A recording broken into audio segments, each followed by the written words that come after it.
Jumanji, Welcome to the Jungle. Jumanji, Welcome to the Jungle is actually a sequel to the original Jumanji from way back in the day. Starred Dwayne "The Rock" Johnson, Kevin Hart, Jack Black, and Hot Chick number 4. And this movie good. I want to say, guys, this movie is a pretty fun, goofy, entertaining fantasy action movie. I'm gonna say right off the bat, the movie does not actually shit on the original spirit of Jumanji. It actually feels like it's actually an extension to it and actually a nice proper sequel. One of my biggest fears going to the movie was pretty much like, oh, it's going to shit and piss all over the original Jumanji. I'm gonna hate it. Walking out of it just like, you know what, I didn't love it, but I didn't hate it as much as I thought I would. And that's not bad. I flaws for sure, but so did the original Jumanji. But overall, it's a pretty fun, decent, goofy movie for your kids to go see. But that being said, let's get into the pros and cons. Why I believe that Jumanji, Welcome to the Jungle, comes to the theaters this Wednesday. Go check out this movie. Here's why. First off, the adding of the movie, you pretty much have Jack Black, Dwayne "The Rock" Johnson, Kevin Hart, and hot girl number 4. I can't remember her name. I'm not gonna look it up either because I'm lazy. You know these actors by now. They're pretty much bringing their credentials to this,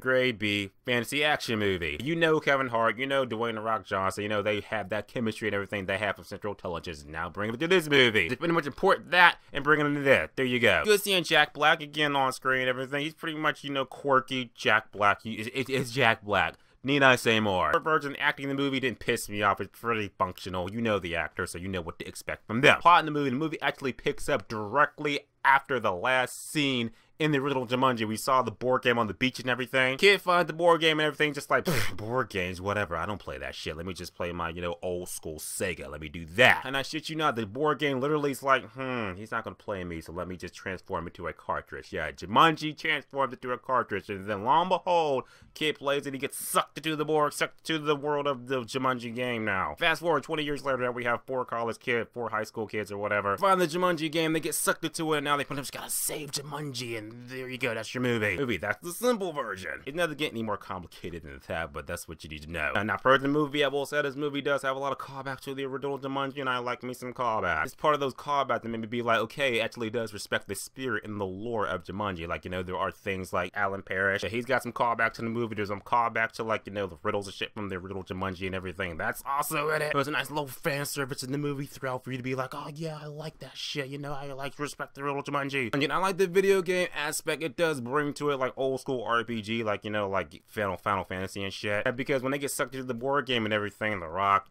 Kevin Hart, hot girl number 4, I'm gonna keep calling her that. They all more or less had these certain set of powers and shit like that went along with the stuff that they were doing in the game. And then I said the gamer in me can kind of sit back and be like, I respect that old school shit. I respect that. Now calling the movie, I gotta say the humor, it works with some parts, and others, it does not. From the dialogue, it's pretty much just like, it feels so ham-forced. No. The situation circumstances happen and just like, yeah, that's just dumb slapstick humor. Again, it's for the kids, so whatever makes them laugh. Another big thing I'm gonna say with the movie has a villain, and the movie actually does not. There was literally a part in the movie like midway through I was like, the villain had this like animal or whatever, and it did this thing to go back to him, and I was like, this movie has a villain in it. I totally forgot. Okay, the villain was not forgettable. He's like Marvel Phase 2 levels of forgettable. Well, some of us are gonna be like, why is he even in the movie at all? Take him out, movie to be no different. Speaking of movie that would be no different, there are a lot of scenes in the movie too that are like, take that out, take that out, take that out. Didn't need to be into it. The useless dialogue, high school bullshit scene, because like high school characters in The Rock and Kevin Hart, Jack Black, hot girl number 4's body, like that. So of course I gotta have like awkward dialogue, awkward humor, situation shit that I need to do to find out, yeah, their growth and learning lessons and shit like that. Take that out.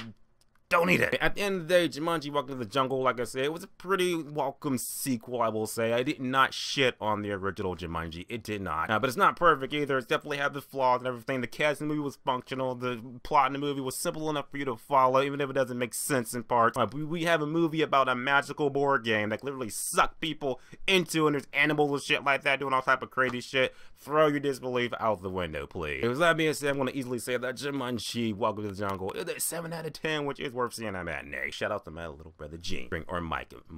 As always, guys, subscribe. Until next time.